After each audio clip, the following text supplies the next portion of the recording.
Iran के बादशाह ने अपने बेटे को पढ़ाने के लिए एक उस्ताद साहब का बंदोबस्त किया। उस्ताद साहब को कहा कि मेरे बच्चे को दीन पढ़ाइए, मैं चाहता हूं कल इसने इनाने हुकूमत को संभालना है तो ये दीन से आगाह हो जाए, इसको कुछ सिखाइए, पढ़ाइए। बहुत नेक बुजुर्ग बड़े दरवेश आलिम पढ़ाने लगे, असबाक मुकम्मल हो गए, दीन के असबाक कुरान मजीद पढ़ाया, अहादीस तय्यबा का दर्स दिया, उसूल फिक़ह से रूशनास कराया। जब बच्चे ने मुकम्मल तालीम हासिल कर ली और आमीन हो गई, दस्तार हो गई, फारिग हो गए, तो फिर एक दिन उस्ताद साहब ने कहा बेटे कल तुमने जरूर आना है, कुछ बात करनी है।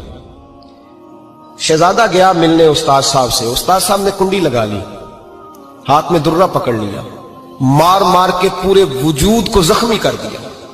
कोई गलती नहीं, कोई बात नहीं, मारा।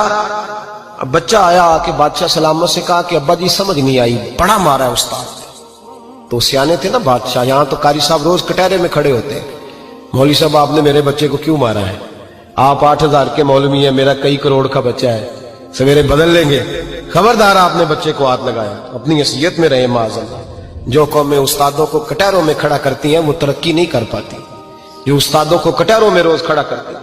कहा अब्बा जी बड़ा मारा है, तो वालिद बड़े समझदार थे, कहने लगे बेटा उस्ताद बाप होता है, वो ज्यादती नहीं करता, कोई बात होगी, मैं तेरे उस्ताद को कटहरे में नहीं बुलाऊंगा। अम्मा से बात की, अम्मा कहने लगी बेटा मैं तेरे बाप से कैसे बात करूं, डर आता। वक्त गुजर गया, 22 साल बीत गए, 22 साल गुजर गए, बादशाह का इंतकाल हुआ, शहजादा तख्त पे बैठा। पहला हुक्म ये दिया कि मेरे उस्ताद को बुलाओ, पहला हुक्म। उस्ताद जी बूढ़े हो गए थे, छड़ी के ऊपर टेक लगा के आए और भवें सफेद होके झुक गई थी। यूं आंख खोल के बड़ी मुश्किल से देखा, कहने लगे शहजादे हुक्म हो। कब मैं शहजादा नहीं, अब मैं बादशाह बन गया हूं। उस्ताद जी 22 साल बीत गए, आपने मारा था, पर वो दर्द चूंकि ज्यादती की थी, मेरा कसूर कोई नहीं था, तो ना मेरी रूह से दर्द गया है ना मेरे जिस्म से गया है, मैं बेख्तियार था, पूछ नहीं सकता था, आज बाइख्तियार हुआ हूं। सबसे पहले पहला हुक्म आपको दिया, बुलाया है, बताए क्यों मारा था, क्यों मुझे मारा था, मेरी ज्यादती बताए। तो उस्ताद, बूढ़े उस्ताद की आंखें आंसुओं से भर गईं, कहने लगे बेटे बस आज के दिन के लिए मारा था, ये जो दिन आ गया ना मेरी जिंदगी में, इसलिए मारा था, ये मैं चाहता था मेरी जिंदगी में वक्त है आज के, बस मेरी मुराद पूरी हो गई। कहा साहब किस लिए, मुझे भी समझाए। आप फरमाने लगे कितनी देर हो गई तुझे मार खाए हुए, कितना जमाना बीत गया? कहने लगा 22 साल। पर मैं जख्म भूले तो नहीं, दर्द खत्म तो नहीं हुई, तुम्हें बात एक मिनट के लिए भी तुम्हारे हाफजे से महव तो नहीं हुई? का उस्ताद जी रोज रात को याद आती, रोज ख्याल आता था।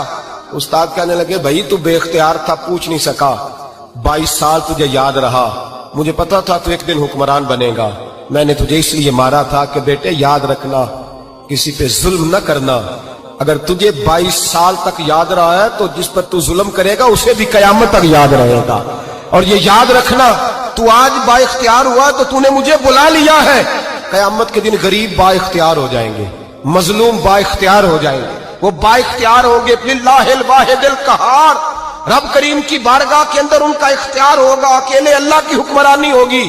फिर वो बुलाएंगे बड़े बड़े कज कुला, दुनिया में जिनकी पगड़ियां ऊंची थी वो सर झुकाए खड़े होंगे, दुनिया में जो डिक्टेटर बनते थे उनकी पुश्तें लाल होंगी, उनको गद्दार लिखा जाएगा, कयामत तक नहीं भूलेगा।